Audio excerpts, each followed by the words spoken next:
आर्या श्रीमती दुलारी Singh college के YouTube channel पर आप सबका स्वागत है।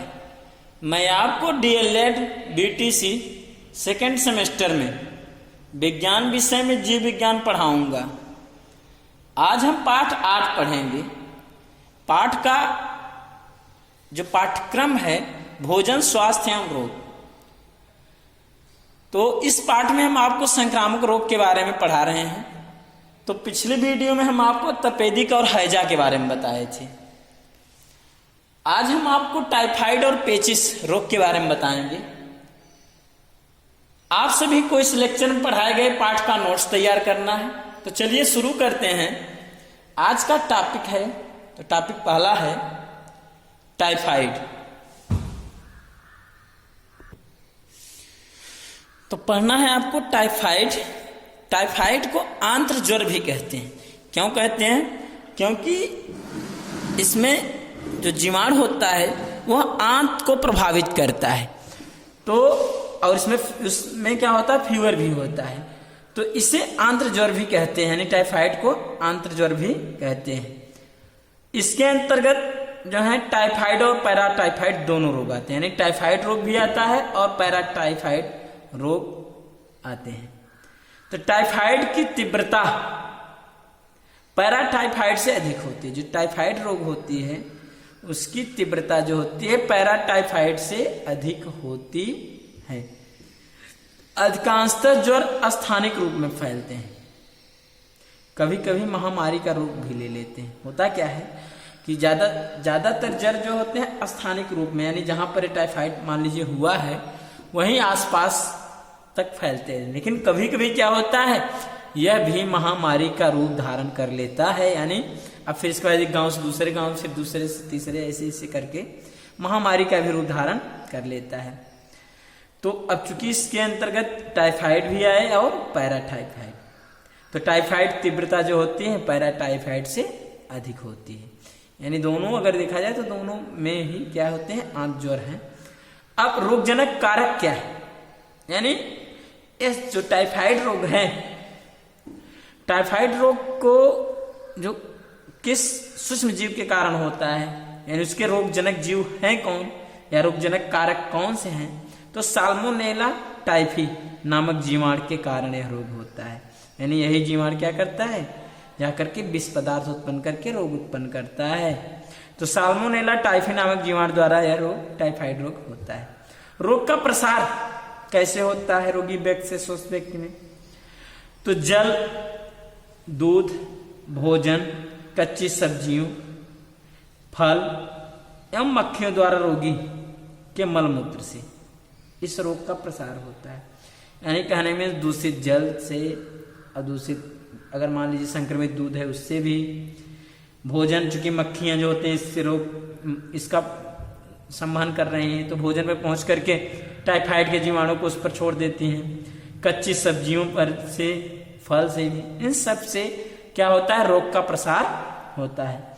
अब इसका उद्भवन काल कितना होता है, यानी कहने में अगर इसके जीवाणु शरीर के अंदर गए तो कितने दिनों में रोग उत्पन्न करते हैं? तो लगभग, अब चूंकि दो इसमें बताए टाइफाइड और पैराटाइफाइड, तो टाइफाइड जो होते हैं 5 से 21 दिन होता है टाइफाइड का उद्भवन काल, और पैराटाइफाइड का 3 से 10 दिन होता है। यानी जीवाणु शरीर के अंदर प्रवेश कर गए तो टाइफाइड 5 से 21 दिन में, और पैराटाइफाइड जो है 3 से 10 दिन में रोग होता है। तो संक्रमण काल, यानी इस रोग की जो अवधि होती है कितनी होती है, तो औसतन 6 से 8 सप्ताह होती है।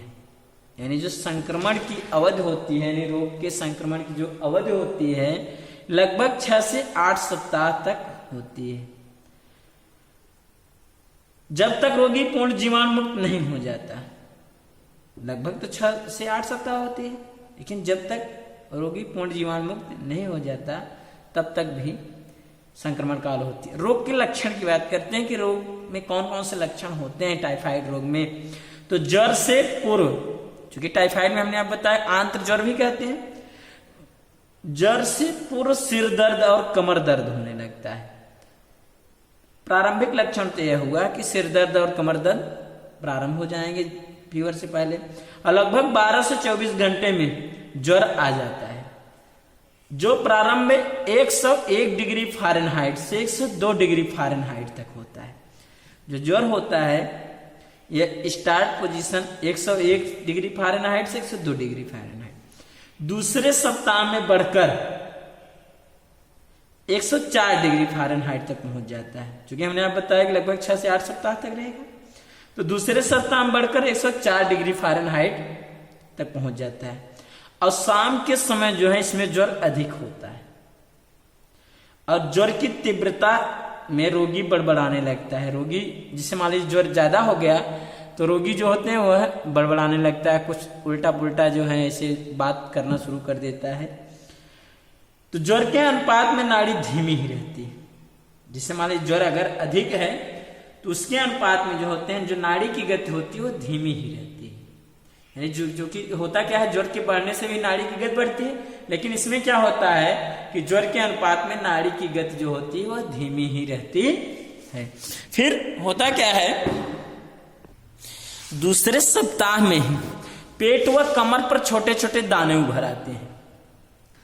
पेट व कमर पर छोटे छोटे दाने इस पर उभर आएंगे, और जीभ के किनारे छोड़कर संपूर्ण जीभ सफेद हो जाती है। तो रोग के लक्षण में आप बताया कि ज्वर से पहले सिर दर्द, कमर दर्द, फिर 12 से 24 घंटे में ज्वर प्रारंभ हो जाएगा। फिर हमने आपको बताया कि जिससे दूसरे सप्ताह में ज्वर अधिक हो जाता है, अधिक बढ़ जाता है, शाम समय ज्वर ज्यादा होता है, रोगी ज्वर तीव्रता में रोगी बड़बड़ाने में लगता है, लेकिन जो नाड़ी की गति होती है वह धीमी ही रहती है ज्वर के अनुपात में। आगे फिर बात बताया कि पेट व कमर पर छोटे छोटे दाने उभर आते हैं, जीवा के किनारे छोड़कर संपूर्ण जीवा क्या होते हैं, सफेद हो जाती है। और इसके अतिरिक्त होता क्या है, तिल्ली बढ़ जाती है। जो स्प्लीन होती है, लसिकांग, सबसे बड़ी लसिकांग तिल्ली, वो बढ़ जाती है। इस रोग के जीवाणु आंतों पर आक्रमण करते हैं, आंत पर आक्रमण करते हैं, फीवर भी रहेगा और आंतों में घाव हो जाता है। आंत पर आक्रमण करके आंतों में घाव उत्पन्न कर देते हैं और फीवर भी रहता है, इसलिए इसको आंत ज्वर कहें। उचित उपचार के अभाव में आंतों से रक्तस्राव होने लगता है। चूंकि क्या करते हैं, आंतों में जब घाव कर देते हैं तो मल के साथ जो होते हैं ब्लड भी बाहर निकलेंगे, चूंकि घाव से जो होते हैं ब्लड निकलते हैं और जो है रक्तस्राव भी होने लगता है। उचित उपचार मिलने पर चौथे सप्ताह में ज्वर धीरे धीरे उतरने लगता है। जब अगर उचित उपचार मिलता है तो चौथे सप्ताह में क्या होता है, धीरे धीरे ज्वर उतरने लगता है। लेकिन अब भी रोग शारीरिक रूप से अत्यधिक कमजोर होता है, यानी अब भी रोगी क्या होता है, शारीरिक रूप से अत्यधिक कमजोर होता है। यानी उचित उपचार मिलने पर भी चौथे सप्ताह में ज्वर धीरे धीरे उतरने लगेगा, लेकिन रोगी जो होते हैं शारीरिक रूप से अत्यधिक कमजोर होता है। अब इस रोग से बचाव के लिए क्या करते हैं, इस रोग से बचाव के लिए क्या उपाय अपनाएंगे कि जो है रोग न होने पाए। तो पहली बात, रोग का पता चलने पर रोगी के लिए अलग किसी हवादार कमरे की व्यवस्था करनी चाहिए। तो ऐसा करेंगे तो रोगी में जो होते हैं स्वच्छ वायु अंदर प्रवेश करेगी, और अलग अलग कमरे के कारण जो होते हैं कोई दूसरा व्यक्ति भी इस रोग से पीड़ित नहीं हो पाएगा। इस रोग के जीवाणु रोगी के मलमूत्र में रहते हैं, इस कारण मलमूत्र को ढक्कनदार पात्र में रखना चाहिए और लकड़ी के बुरादे के साथ जला देनी चाहिए। होता क्या है कि रोगी के मलमूत्र में जीवाणु उपस्थित होते हैं, आपको पहले बता दिया कि आंत में पाए गए तो आंत के माध्यम से, यानी कहने में मल के माध्यम से वो बाहर निकलेंगे। तो मलमूत्र में रहते हैं तो मलमूत्र को क्या करना चाहिए, रोगी के ढक्कनदार पात्र रखना चाहिए और लकड़ी की बुरादी डाल करके उसको जला देनी चाहिए। फिर रोगी के खाने पीने के बर्तन और वस्त्र उबालकर साफ करना चाहिए, यानी विसंक्रमित कर देना चाहिए जिससे जीवाणु नष्ट हो जाए। मलमूत्र के गंदे वस्त्रों को 2.5% क्रिसोल घोल में कुछ देर रखकर धोने चाहिए। यानी क्रिसोल घोल में क्या करेंगे, अगर जो भी गंदे वस्त्र हैं उनको घोल में डाल करके धोएंगे तो जीवाणु मुक्त हो जाते हैं, यानी विसंक्रमित हो जाते हैं। फिर रोगी की परिचर्या करने वाले व्यक्ति, यानी रोगी की जो सेवा करने वाला व्यक्ति है, उनको अपने हाथों को साबुन से धोकर अंत में 1% लाइसोल के घोल में धोना चाहिए। ऐसा करने से भी क्या होते हैं, रोगी जो होते हैं विसंक्रमित रहता है। रोग न होने पर, रोग न हो इसके लिए हर वर्ष जून के महीने में टाइफाइड का रोग निरोधी टीका लगवा देनी चाहिए। तो होता क्या है, टाइफाइड का टीका लगता है हर वर्ष जून महीने में, रोग न हो इसके लिए क्या करना चाहिए, टीका लगवा देनी चाहिए। और व्यक्तिगत स्वच्छता को भी महत्व देनी चाहिए। अगर व्यक्तिगत रूप से आप साफ सुथरे रहेंगे तो अभी रोग होने की संभावना कम ही रहती है। इसके अतिरिक्त और क्या करना चाहिए, भोजन को ढककर रखना चाहिए, क्योंकि मक्खियां भी तो इसका संवहन करती हैं। भोजन पकाने और खाने से पहले पूर्व हाथों को अच्छी तरह धो लेना चाहिए। अब पानी को भी ढककर रखना चाहिए एवं उबाल कर पीना चाहिए। तो ऐसी प्रक्रिया जो होती हैं टाइफाइड रोग में करनी चाहिए। अब बात करते हैं पेचिस की, डायसेंटरी की। तो पेचिस रोग में क्या होता है कि आपको पता ही होगा कि मल के साथ जो होते हैं आंव निकलता है, ब्लड भी निकलता है। तो अब चूंकि उसी पेचिस रोग जो होते हैं है क्या, तो पेचिस पहले आप जानिए कि दो प्रकार के होते हैं, एक बैसिलरी पेचिस और एक अमीबी पेचिस। यानी बैसिलरी पेचिस जो होते हैं यह जो है यह जीवाणु, बैसिलरी जीवाणु द्वारा होने वाले पेचिस को बैसिलरी पेचिस कहेंगे। और जो एंटमीबा हिस्टोलिटिका होती है तो उससे यानी अमीबा द्वारा होने वाले पेचिस को अमीबी पेचिस, यानी बैसिलरी जीवाणु द्वारा होने वाले को बैसिलरी पेचिस और एंट अमीबा नामक जो है प्रोटोजोवन होता है, एक कोष की प्रोटोजोवन जंतु होता है, उससे होने वाले पेचिस को अमीबिक पेचिस कहते हैं। अब बैसिलरी पेचिस है क्या, यह एक उग्र संक्रामक बीमारी है। जो बैसिलरी पेचिस होती है उग्र यानी तीव्र संक्रामक बीमारी है, जो समय समय पर महामारी का रूप ले लेती है, यह भी महामारी के रूप में फैलती है। तो इस रोग का प्रसार मार्च से अक्टूबर तक के महीने में होता है, यानी गर्मी के महीनों में या बरसात के महीनों के इन्हीं के बीच में इस रोग का प्रसार होता है। और हर आयु वर्ग का व्यक्ति इस रोग से प्रभावित हो सकता है। बैसिलरी पेचिस में इसके रोगजनक कारक कौन होते हैं, बैसिलरी पेचिस के बैसिलरी जीवाणु होते हैं, बैसिलस जिनको कहते हैं बैसिलरी जीवाणु, यानी बैसिलस नामक जीवाणु द्वारा यह रोग होता है बैसिलरी पेचिस।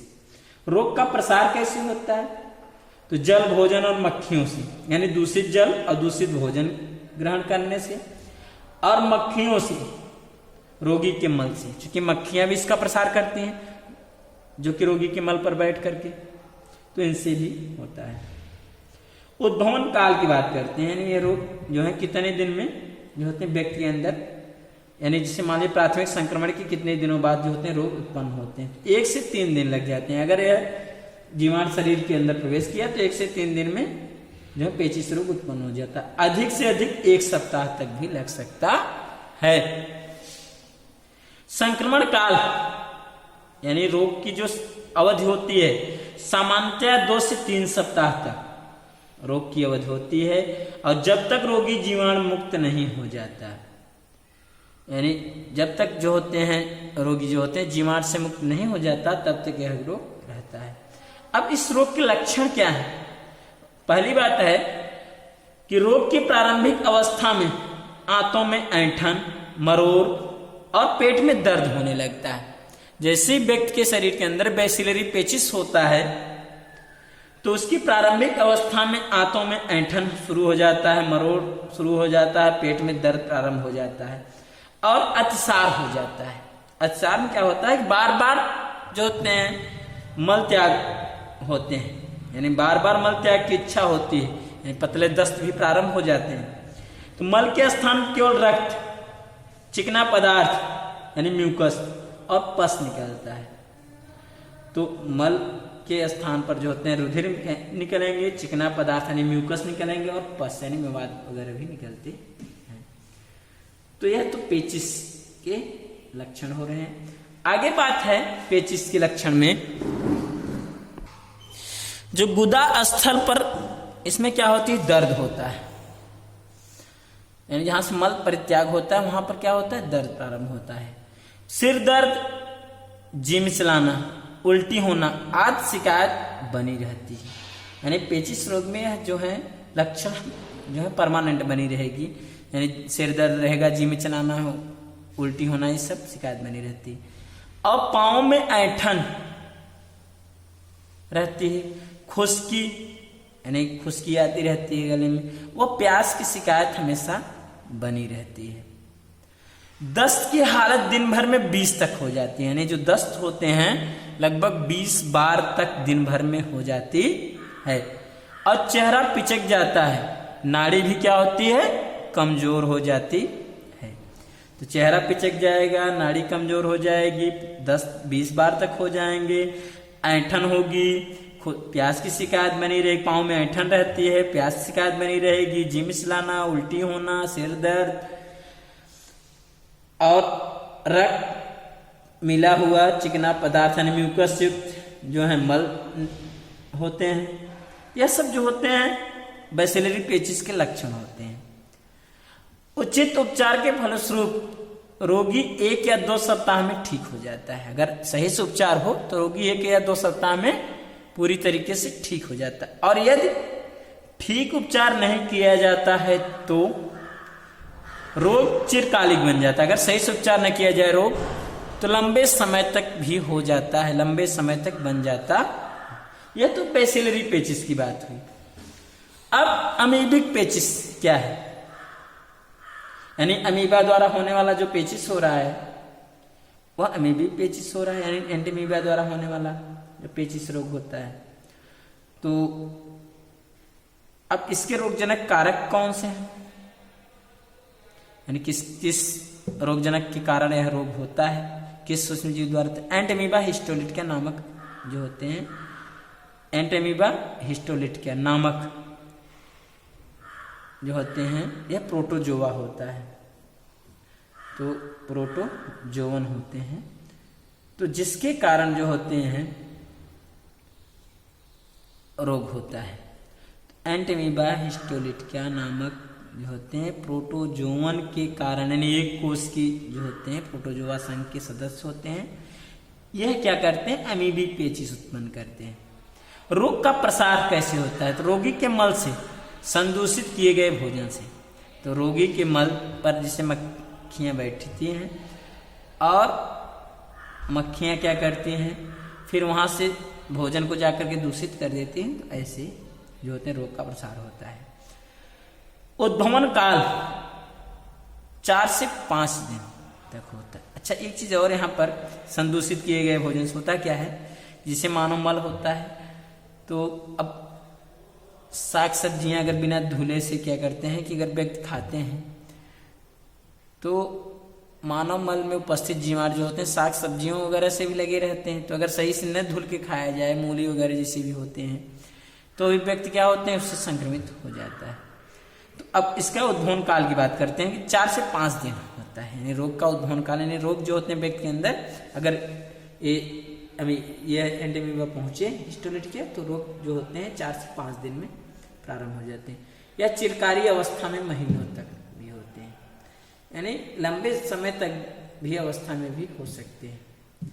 संक्रमण काल कितना होता है, यानी कहने में इस रोग के संक्रमण के बाद जब तक आंतों में अमीबा, वही एंटीमीबा, वह शिष्ट विद्यमान रहते हैं। होता क्या है, किसके शिष्ट जो होते हैं, अमीबा जो होते हैं, जो एंटीमीबा रहती है, वयस्क अवस्था तो ट्रोफोजाइट होती है, फिर इसके बाद उसमें डिवीजन होता है, डिवीजन होने के बाद कई भाग में बढ़ते हैं, फिर इसके बाद उसके चारों ओर आवरण बन जाता है, खोल बन जाता है, इसे शिष्ट कहते हैं। तो इस एंटीमीबा हिस्टोलिटिका शिष्ट जो होते हैं अष्टकोष्ठीय होते हैं, यानी 8 कोष्ठक वाले होते हैं। तो अब यानी कहने में इसकी 8 का निर्माण होंगे एक में ट्रोफोजाइट से। अब चारों ओर से शिष्ट घेरे रहेंगे। अब फिर वही शिष्ट क्या होते हैं, मानव मल के साथ बाहर निकलते हैं, और फिर से गंदे भोजन और जल के साथ जब मानव जो होते हैं शिष्ट को ग्रहण करते हैं तो पेचिश रोग उत्पन्न हो जाता है। तो जब तक आंत में अमीबा और शिष्ट विद्यमान रहते हैं तब तक संक्रमण काल होता है। रोग के लक्षण की बात करते हैं। इसमें रोग में क्या लक्षण होते हैं? प्रारंभ में पेट में तकलीफ होती है, नाभि के दाएं बाएं हिस्सों में दर्द होता है। अमीबिक पेचिस में प्रारंभिक अवस्था में पेट में तकलीफ, नाभि के दाएं बाएं हिस्सों में दर्द होता है और मल बंधा हुआ और अधिक होता है। इसमें मल जो होते हैं बंधे हुए रहते हैं और मल में आंव व रक्त मिश्रित रहता है। मल में क्या होता है? आंव के साथ रक्त भी निकलते हैं। उग्र अवस्था में कुछ रोगियों को दिन भर में 8 से 10 पतले दस्त हो सकते हैं। जब यानी रोग की तीव्रता होती है उस समय कुछ रोगियों में क्या होते हैं कि जो मल होते हैं 8 से 10 बार पतले दस्त के रूप में होते हैं। तो सामान्यतः पतले दस्त नहीं भी होते हैं। तो आगे है, रोगी जो हैं स्वास्थ्य में गिरावट अनुभव करता है परंतु अपना नित्य कार्य करता रहता है। यानी रोगी जो होते हैं स्वास्थ्य में तो कमजोर हो जाता है लेकिन कार्य करता रहेगा। अब पाचन क्रिया भी क्या होती? ठीक नहीं रहती, भूख कभी कम या कभी अधिक लगती है। ये सब जो होते हैं इसके रोग के लक्षण है। सिर दर्द, कमर दर्द व जोड़ों में दर्द रहता है। आहार का अवशोषण यानी जो भोजन का अवशोषण होता है ठीक प्रकार से नहीं हो पाता, जिससे पोषण स्तर निम्न रहता है। यानी जो शरीर का पोषण होता है वो सही से नहीं होता। विटामिन बी वर्ग की कमी हो जाती है जिससे तंत्रिकाओं में दर्द रहने लगता। तो यह सब तो हुए कि अमीबिक पेचिस के जो है लक्षण की बात। अब बात करते हैं कैसे बेसिलरी पेचिस व अमीबिक पेचिस से बचाव किया जा सकता है। यानी दोनों प्रकार के पेचिस से किस प्रकार से हम बचाव करते हैं। पहली बात है सार्वजनिक स्वच्छता व व्यक्तिगत स्वच्छता को महत्व देना चाहिए। यानी सार्वजनिक स्वच्छता पर भी महत्व दीजिए और व्यक्तिगत यानी अपनी भी जो है स्वच्छता पर विशेष ध्यान दीजिए। मल त्याग खुले स्थानों पर नहीं करना चाहिए, क्योंकि हमने आप बताया कि मल के द्वारा ही इसका संवहन होता है लोगों का। इसलिए जो होते हैं इनके जीवाणु चूंकि आहार नाल में उपस्थित है, आहार नाल से फिर मल के द्वारा जो होते हैं बाहर इसके शिष्ट बाहर निकले, इसलिए क्या होना चाहिए कि मल को जो है खुले स्थान पर नहीं करना चाहिए। मल त्याग खुले स्थान नहीं करना चाहिए। मल त्याग के बाद हाथों को साबुन से अच्छी तरह धो लेना चाहिए, क्योंकि इसमें क्या होता है कि हाथों में भी इसके बैक्टीरिया लगे रह सकते हैं, इसलिए साबुन से अच्छी तरह से धो लेना चाहिए। और रोगी के मलमूत्र को भी जलाकर नष्ट कर देना चाहिए या फिर बीज संक्रामक पदार्थों से नष्ट कर बहा देना चाहिए। तो कुछ पदार्थ के जो बीज संक्रामक पदार्थ होते हैं जैसे क्रिसोल वगैरह हमने आप बताया, तो उनसे क्या करना चाहिए, फिनॉल वगैरह इन सब से बीज संक्रमित करके फिर इसके बाद जो है मल को बहा देना चाहिए, मलमूत्र को बहा देना चाहिए। रोगी के प्रयोग की सभी वस्तुओं को अच्छी तरह बीज संक्रमित करना चाहिए। जो रोगी इस्तेमाल करने वाला वस्तु है जैसे बर्तन है, बिछौने हैं, उसके वस्त्र हैं, उनको अच्छी तरीके से बीज संक्रमित कर देना चाहिए, उबाल करके बीज संक्रमित कर देना चाहिए। जल को उबाल कर ही प्रयोग में लाना चाहिए। तो जल को उबाल कर पिएंगे तो जो बैक्टीरिया होते हैं वो नष्ट हो जाते हैं। साग सब्जियों फलों को पोटेशियम परमैंगनेट के जल से धोकर ही काम में लाना चाहिए। बाजार में खुले खाद्य पदार्थों और कटे फलों को नहीं खाना चाहिए, क्योंकि आपको क्लियर हो गया है कि बैक्टीरिया जो होते हैं यह खाद्य पदार्थों के माध्यम से और कटे फलों के माध्यम से जो है रोगी कटे फलों के माध्यम से जो है स्वस्थ व्यक्तियों में पहुंच जाते हैं। इसलिए खुले खाद्य पदार्थों को और कटे फलों को नहीं खाना चाहिए। और घर में भी खाद्य पदार्थों को मक्खियों से बचा कर रखनी चाहिए, यानी कहने में इसकी खाद्य पदार्थों को ढक कर रखना चाहिए। इस प्रकार से बैसिलरी और अमीबिक पेचिस से बचाव किया जा सकता है। तो आज हम आपको टाइफाइड और पेचिस रोग के बारे में बताए हैं। आशा करते हैं आज का वीडियो आपको अच्छे से समझ में आ गया होगा और आप इसको अच्छे से तैयार भी कर लेंगे। तो अगले वीडियो में हम आपको पोलियोमाइलाइटिस और संक्रमित यकृत शोथ के बारे में बताएंगे। तब तक के लिए धन्यवाद।